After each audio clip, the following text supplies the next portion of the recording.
L'actualité en France également, les manifestations des Gilets jaunes, ils étaient moins nombreux que le week-end dernier. 38 600 personnes recensées dans toute la France, dont 2000 à Paris. Les Champs-Élysées ont de nouveau été le théâtre d'affrontements avec la police. Le récit de la journée avec nos confrères de France 2. De nouveau face à face entre Gilets jaunes et forces de l'ordre.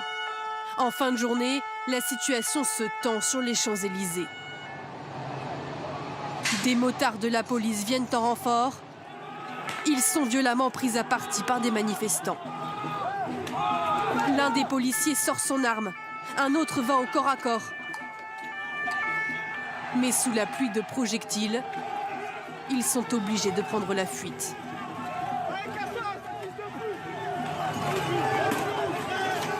La journée s'est pourtant déroulée dans le calme avec des gilets jaunes très mobiles qui avaient gardé leur lieu de rendez-vous secret jusqu'à la dernière minute.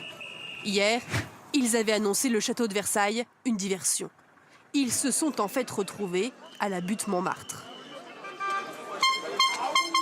On pense qu'on les a un petit peu bien eus, ils n'ont pas pu s'organiser. Ici, ça ne va pas être très pratique pour les blindés et les canons à eau.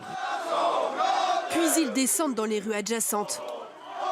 Ils traversent le nord de Paris, direction boulevard Haussmann.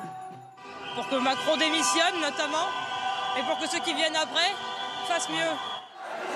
Ils passent devant les grands magasins sous les yeux interloqués des clients et parviennent à rallier quelques touristes à leur cause.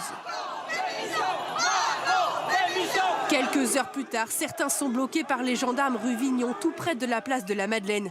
Plusieurs manifestants sont interpellés, dont l'organisateur Éric Drouet. Les esprits s'échauffent.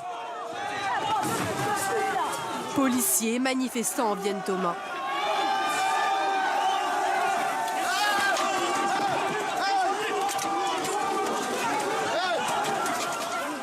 La plupart des commerces sont restés ouverts aujourd'hui.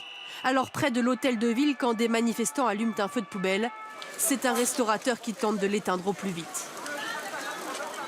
Nous on travaille ici, et puis voilà, ça nous pique les yeux, tout simplement. Voilà, ça sert pas à grand chose, ça embête plus qu'autre chose, quoi. Au total, plus d'une centaine de personnes ont été interpellées dans une journée de contestation beaucoup plus calme que les semaines précédentes, sans casse majeure ni pillage. Et dans le reste du pays, il y a eu de nouveaux barrages routiers, notamment au niveau du tunnel du Mont Blanc.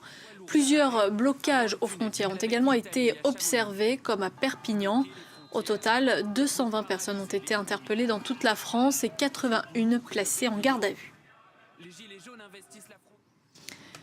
On vient de l'apprendre, un tsunami a fait au moins 20 morts en Indonésie. Il a frappé les îles de